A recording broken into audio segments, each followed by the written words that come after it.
tremendous sense, a profound sense of sympathy for those people, those women who suffered as a result of his behaviour and his illegal criminal activities. And secondly, I regret very... Lord Mandelson has admitted to continuing his relationship long after Epstein was convicted, and that there are more embarrassing details we don't yet know. Starmer's judgment crisis, a political reckoning. If you value hard-hitting political analysis that cuts through the Westminster spin, then you absolutely must subscribe to UK Connors right now. Hit that subscribe button, because what I'm about to reveal will fundamentally change how you view the current government's competence, and you won't want to miss a single episode of this unfolding political catastrophe. Rayner's out. Mandelson's out. If Britain is to move forward, Starmer should be next. Let me paint you a picture of modern British politics that would make even the most seasoned Westminster observer's blood run cold. We're witnessing something unprecedented, a Prime Minister whose judgment is so fundamentally flawed that it's becoming a national security risk. And I'm not being hyperbolic here. The evidence is mounting faster than scandals in a Boris Johnson administration. Keir Starmer has chosen to support Peter Mandelson, someone closely associated with convicted sex offender Jeffrey Epstein. This raises serious questions about the Prime Minister's judgment that go far beyond party politics. If the leader of the United Kingdom is willing to defend a man who stood by an abuser of underage girls, what kind of leadership is that? Can someone with such catastrophically flawed judgment really be trusted with a nation's future? But here's where it gets even more disturbing.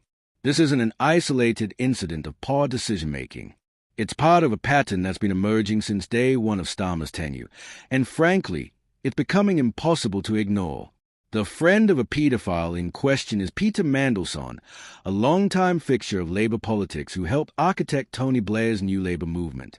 The man who once wielded enormous influence behind the scenes, shaping policy and public perception with surgical precision. And the paedophile? None other than Jeffrey Epstein, one of the most notorious abusers in modern history, whose crimes against children shock the world and whose network of powerful associates continues to cast a shadow over global politics. Just days after expressing pride in his scandal-hit deputy Angela Rayner, Starmer was again aligning himself with someone whose record should have made him politically radioactive. This isn't merely a matter of optics or political positioning. This speaks to a profound moral failure at the very heart of government. There's simply no excusing Mandelson's ties to Epstein, and there's certainly no excusing Starmer's continued support. Now, before you think this is just another Westminster bubble story that won't affect your daily life, let me stop you right there. The decisions made in Downing Street have real-world consequences for every British citizen. When the Prime Minister demonstrates such spectacularly poor judgment in his choice of allies, it calls into question every other decision he's making on your behalf. From economic policy to national security, from healthcare to education, if Starmer can't see the glaring red flags surrounding someone like Mandelson, what else is he missing? And here's where the story gets truly fascinating in the most disturbing way possible. Mandelson, once dubbed a Prince of Darkness for his political maneuvering and behind-the-scenes machinations, has always been drawn to money and influence, often to his own political detriment. His career reads like a masterclass in how not to conduct yourself in public life. From an undeclared interest-free loan from Jeffrey Robinson that nearly derailed his ministerial career, to serious allegations of helping the Hinduja brothers gain British citizenship, which led to his resignation. Not once, but twice, Mandelson's record is absolutely riddled with controversy. The man has more comebacks than a Eurovision winner, yet each return to public life brings fresh scandals and renewed questions about his fitness for office. But if you think that's where the story ends, you're sorely mistaken. Later, as EU Trade Commissioner, Mandelson grew uncomfortably close to wealthy figures like Diego Della Valle and Oleg Deripaska, again raising serious concerns about inappropriate relationships, particularly his documented fondness for luxury yachts owned by people whose business interests he was supposed to be overseeing objectively. The conflicts of interest were so blatant they practically screamed from the pages of every broadsheet in Europe. However, all of this pales into insignificance when compared to a connection with Jeffrey Epstein. Despite Epstein's conviction and the absolutely horrific nature of his crimes against children, Mandelson chose to express support for him. In a letter that should haunt his political legacy forever, he wrote, "Your friends stay with you and love you. I think the world of you." He even suggested that Epstein would emerge stronger from the scandal surrounding his conviction for soliciting prostitution from a minor. Let that sink in for a moment. A senior British political figure, someone who has held some of the most important positions in government, chose to express solidarity with convicted pedophile. There is absolutely no justification for this behavior. None whatsoever. As the old saying goes, you are judged by the company you keep, and Mandelson's choice of company speaks volumes about his character. If you're finding this analysis valuable, make sure you're subscribed to UK Connors, because we're just getting started on unpacking this political disaster, and trust me, there are layers to this story that will leave you questioning everything you thought you knew about modern British politics. The British ambassador to the United States has now stepped down, and rightfully so, given the international embarrassment this appointment would have caused. Can you imagine the diplomatic catastrophe that would have ensued? Picture the headlines in American newspapers. Britain appoints Epstein supporter as ambassador. The damage to Britain's international reputation would have been incalculable, and thankfully, someone in the system had enough sense to prevent that particular disaster. But here's the truly alarming part. The bigger issue isn't just about one inappropriate appointment. It's about what this entire episode reveals about Starmer's government and its decision-making processes. The pattern of poor judgment is becoming impossible to ignore, even for the most generous political observers. Consider the sequence of events that led us here. Starmer, a man who built his political reputation on competence and careful deliberation, somehow thought it appropriate to back Mandelson for one of Britain's most important diplomatic positions. This isn't a split-second decision made under pressure. Ambassadorial appointments go through extensive vetting processes. Multiple people would have had opportunities to flag the obvious problems with this choice. So the question becomes, why did it take external pressure and media scrutiny for Starmer to recognize what others saw immediately? Why are we consistently asking the same fundamental question about his judgment? From his handling of the Rayner affair to his defense of various controversial figures within his party, there's a disturbing political ramifications extend far beyond Westminster gossip.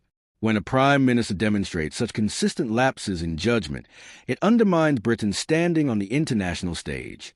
Our allies begin to question our reliability, our opponents see weakness they can exploit, and our citizens lose confidence in their government's ability to make sound decisions.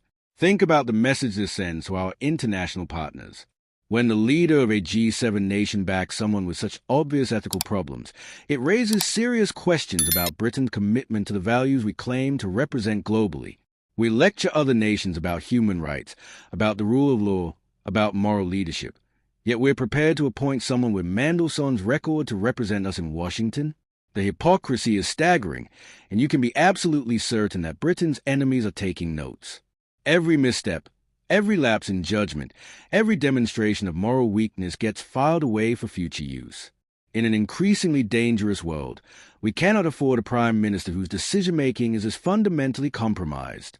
But let's dig deeper into what this reveals about the Labour Party's internal dynamics. Starmer came to power promising to clean up British politics, to restore integrity to government, to be different from his predecessors. Yet here we are, watching him make the exact same mistakes that brought down previous administrations, backing the wrong people, ignoring obvious red flags, prioritizing party loyalty over public interest. The Mandelson appointment reveals something even more troubling about Labour's power structures. Despite being out of frontline politics for years, Mandelson clearly still wields enormous influence behind the scenes. The fact that Starmer were prepared to risk his government's reputation to accommodate Mandelson suggests that the Prince of Darkness has leverage that goes beyond normal political relationships. What exactly does Mandelson know? What promises were made? What deals were struck to secure Starmer's unwavering support? These are the questions that should be keeping political journalists awake at night, because the answers could fundamentally reshape our understanding of how this government operates.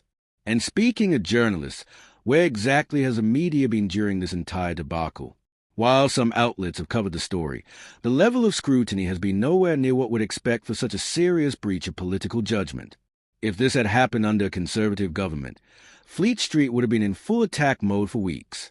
The double standards are becoming increasingly obvious, and it raises serious questions about media accountability in modern Britain.